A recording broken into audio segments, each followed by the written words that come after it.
Guys, welcome back. Today doing a review on the scope that I picked up recently. This is the Leupold Mark 5 HD, and it has a 56mm lens. The zoom is 5 to 25, and this is a really, I gotta say, I've been extremely impressed with this scope. It's I would say a direct competitor with the Vortex Razor Gen 2. It's priced right around the same, but I picked this one up. I did look at them side by side, and I was trying to figure out, am I going to get that one or this one? And when I looked at it side by side, I guess one of the benefits of the Leupold is that it has these special coatings on it that make it so you can see into the twilight about 30 more minutes of light, which is a huge benefit. And that's something that I noticed that when I looked at them side by side inside of Cabela's, with this was noticeably brighter, and that this also weighs what was it, it's right around 30 ounces, whereas the Vortex is, I think, 48 or 49 ounces. So this is quite a bit lighter, and it's lighter than anything in its class. So that was kind of a deciding factor too. It has true edge-to-edge clarity. The glass is absolutely superb. Probably some of the best glass I've looked through. Comes with a sunshade that I have on here right now. Has capped windage, and it has, I'll get a little closer here, the dial. It has a throw lever built into it, and if you don't want it, you can just unscrew it. And my favorite part about this is the turret system. And let's dial it back down here. Let's see. And I'll show you what I mean. See, right now I have it on 0, and with the rail that I have on here, which is a 30-minute rail, the mount is a 20-minute mount. So that's 50 minutes, 50 minutes.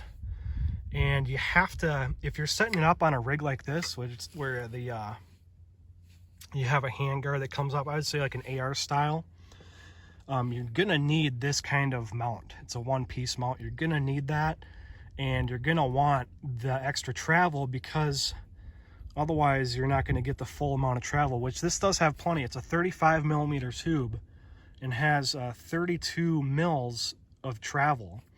And with the mount and the rail, I get about, I think, 30. And so here's what's cool. So this button, you just press this in, and when you're on the second rotation, the button goes in, and on the third rotation, it recesses, and then this thing pops up here, so you know that you're coming to the end of your last travel there. So I can see I'm right on 30. So the first revolution, you use the bottom numbers. The second revolution, you use the middle numbers. And then the final one, you use the top numbers. Super easy, very intuitive.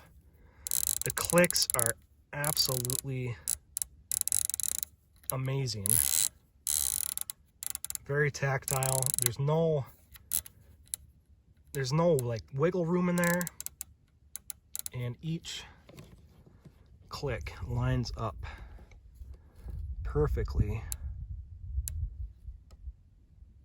with the lines. See, this line lines up perfectly with the turret.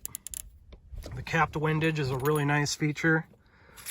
If you're going to carry this in a backpack, you don't have to worry about moving it. Just set it and leave it, and then of course most people just hold for wind anyways. The diopter setting is quite a bit of travel, so it goes out pretty dang far. So you should have no problem matching that reticle to your eye. So this one has the Tmr Reticle, and I could have got, so the Tmr Reticle, the base price is, you're gonna pay around $2,000 to $2,500 for this, and the price goes up with the kind of reticle that you have. And I got the Tmr Reticle, which is just, it's a cross mill reticle. It's very simple, easy to use. I have other scopes with the Christmas tree style reticle, and the reason why I didn't go with the Christmas tree style reticle is I just found I don't use that much. The only time I ever really use it is when I'm in competitions. But this is on my 338 rig, and it's going to stay on here. I'm not using this for competitions. So I'm dialing my elevation most of the time, just, you know, for long distance. Right now I'm out the 1,200 yard range.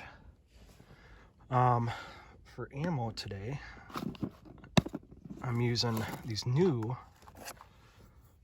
Hornady 300 grain 8-tip bullets, and they're by far, while expensive, they're by far the best bullets I've used.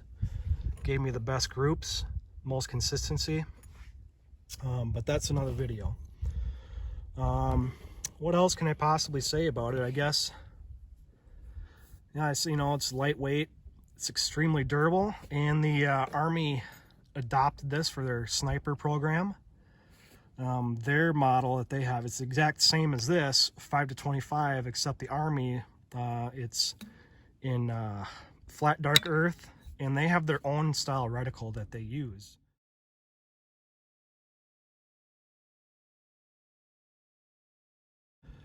And that kind of tells you something, that if the Army adopted it, you know it's tough. On their website, you can go and get all the stats on this scope, and it goes through quite a punishment. That they have a recoil machine that goes back and forth really fast.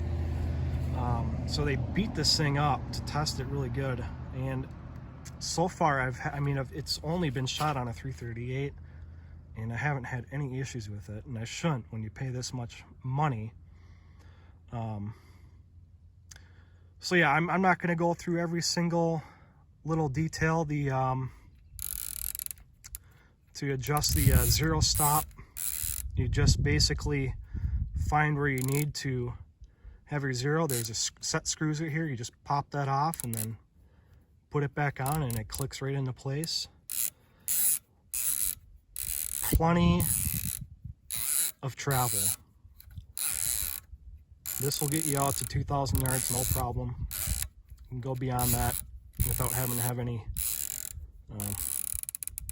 special tools needed to get you there.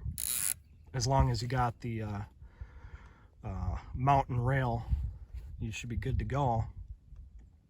So it's enough talking. I'll do some shooting right now.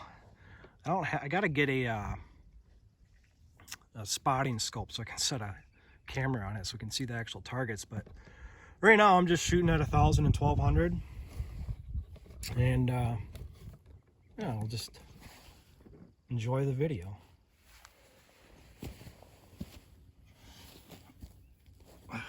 Hopefully the muzzle flash doesn't knock over my camera.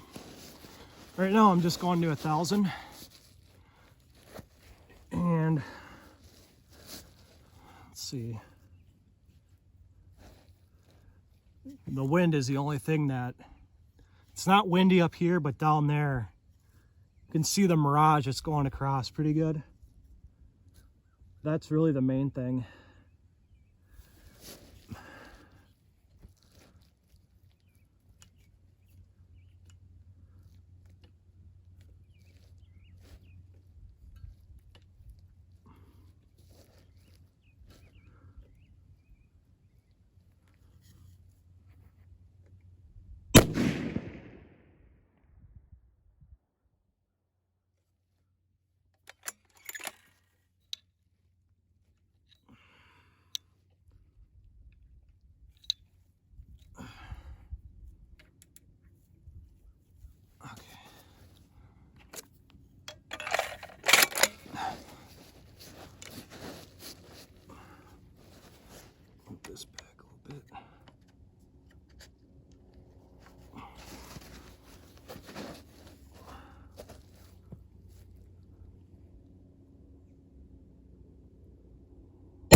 out the 12. Okay.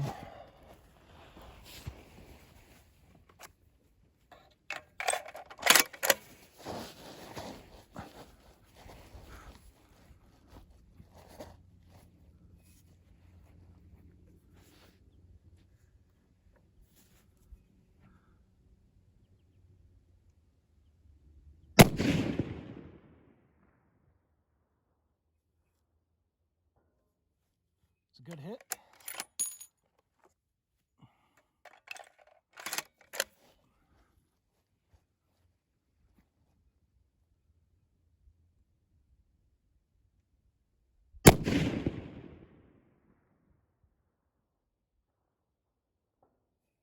Another good hit.